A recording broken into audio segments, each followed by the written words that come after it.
अस्सलामु अलैकुम मुतवल्ली साहब। वालेकुम अस्सलाम वरहमतुल्लाह। इमाम साहब कैसे आना हुआ, खैरियत से? मुतवल्ली साहब मैं जानता हूँ अभी यकम से 5 दिन बाकी हैं, लेकिन मुझे तनख्वाह की बहुत ज़्यादा ज़रूरत है।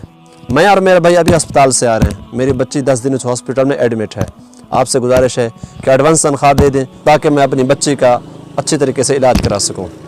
इमाम साहब जैसा कि आप जानते हैं कि अभी यकम से 5 दिन बाकी हैं, मस्जिद के फंड में इतने पैसे नहीं है कि मैं आपको एडवांस तनख्वाह दे सकूं। लिहाजा आप ऐसा करें 5 दिन बाद ही आ जाएं, मैं यकम को आपको आपकी तनख्वाह दे दूंगा।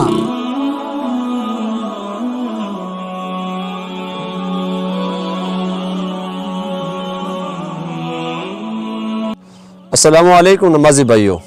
वालेकुम अस्सलाम। अच्छा तो नमाजी भाइयों, आपसे दरख्वास्त ये है कि मेरी बच्ची हॉस्पिटल में एडमिट है। मुतवल्ली साहब से मैंने तनख्वाह मांगी तो मुतवल्ली साहब ने तनख्वाह देने से इनकार कर दिया क्योंकि अभी तनख्वाह से 5 दिन बाकी हैं। आपसे गुजारिश है थोड़े बहुत मुझे पैसे उधार के तौर पर दे दें, जैसे तनख्वाह मिलेगी आपको वापस कर दूँगा। इमाम साहब जैसा कि आप जानते हैं हम भी सरकारी मुलाजिम हैं और हमारी तनख्वाह भी यकम को आएगी, तो आप किसी और से मांग लें।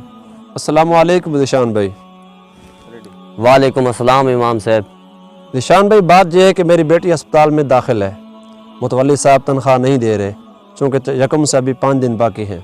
आपके पास हाजिर हुआ हूँ, थोड़ी बहुत इमदाद कर दे बतौर उधार, मैं आपको यकम को वापस कर दूँगा इंशाल्लाह। इमाम साहब हफ्ता हो गया मैं खुद बेरोज़गार बैठा हूँ, आप ऐसे करें किसी और से मांग लें। छोटे भाई कैसा ज़माना आ गया है, किसी को किसी का एहसास ही नहीं है, कोई किसी का दर्द समझने और सुनने को तैयार ही नहीं है।